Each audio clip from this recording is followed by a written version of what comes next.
రండి అంటే నేను తప్పకుండా వస్తాను. జనరల్గా ఏంటంటే ఇటువంటి కార్యక్రమాలకి ఓన్లీ ఒక కమ్యూనిటీనే ఆహ్వానిస్తారేమో అని నేను అనుకున్నాను, కానీ సో తన ఆహ్వానం ఖచ్చితంగా ఒక మానవతా దృక్పథంతో నన్ను ఆహ్వానించినందుకు ఇక్కడికి రావడం జరిగింది.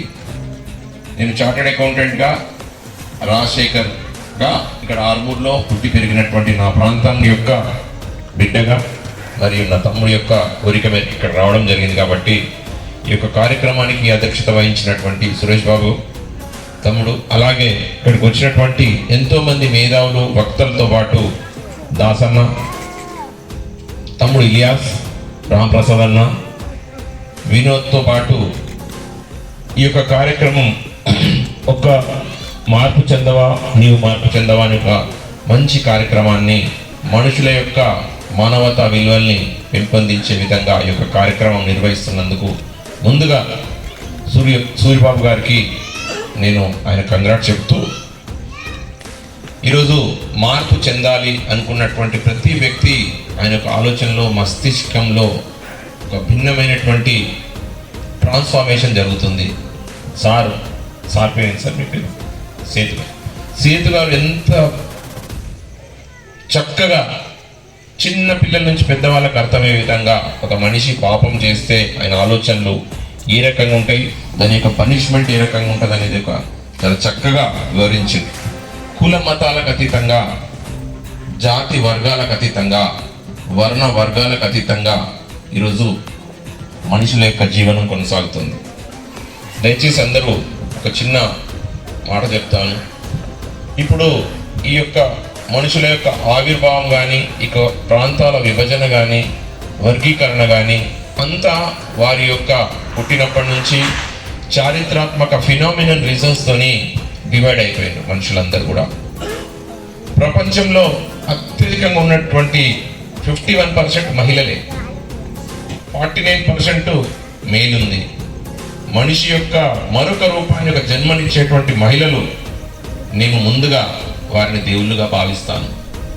నేను చిన్నప్పుడు జిరాయత్ నగర్లో ఉన్నప్పుడు కలమ్మ అని మీకు అందరు తెలిసి ఉంటుందేమో, కలమ్మ అని ఒక నర్సు, ఒక వైద్యానికి సంబంధించినటువంటి ఆర్ఎంపీగా తను సేవలు అందిస్తూ వాళ్ళ ఇంట్లో మేము రెంట్కున్నాం. 1980sలో మేము రెంట్కున్నప్పుడు ఎక్కడి నుంచి వచ్చిర్రో, ఎవరితో ఎందుకు మాట్లాడాలనేటువంటి వివక్ష అప్పట్లో ఉండేది.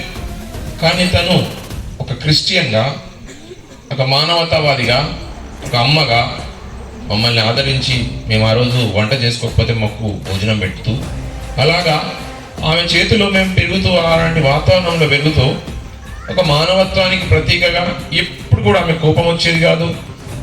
ఎప్పుడు ఏ రాత్రి పోయినా కానీ వైద్యం అందించేది, ఎప్పుడు కూడా కసురుకునే వ్యక్తి కాదు.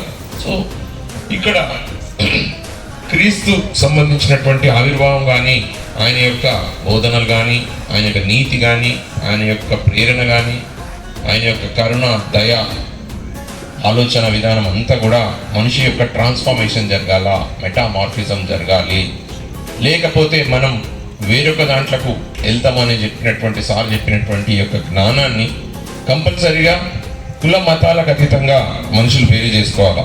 ఈరోజు చూస్తున్నాం ప్రపంచ దేశాల్లో ఎక్కడ చూసినా కానీ ఒక దేశం ఇంకో దేశం పైన, ఒక వర్గం ఇంకొక వర్గం పైన అక్కసు వెళ్ళగలుగుతూ యుద్ధాలు, రాకెట్లు, బాంబులతోని దినదిన గండంగా పశ్చిమాసియా కానీ, అటు సైడు ఈస్టర్న్ స్టేట్స్ కానీ, ఇంకొక దగ్గర కానీ తీవ్రవాదం, ఉగ్రవాదం, రేసిజం ఇటువంటి ప్రతి దగ్గర కూడా జరుగుతున్నటువంటి ఈ నేపథ్యంలో మనిషి యొక్క అస్తిత్వం కేవలం డబ్బుకే పాతుకపోతున్నారు. ఇప్పుడు చాలామంది పిల్లలు, నేను ఒక చిన్న ఉదాహరణ చెప్తా, ట్రాన్స్ఫార్మేషన్ జరగాల, కాలానుగుణంగా నోకియా ఫోన్ ట్రాన్స్ఫార్మేషన్ జరగాల, దాంట్లో ఒక చేంజెస్ ఐఫోన్ కానీ ఆండ్రాయిడ్కి సంబంధించినటువంటి కొత్త ఫీచర్ చేసుకోకపోవడం వల్ల అట్లా ఆగిపోయిందని అంటున్నారు.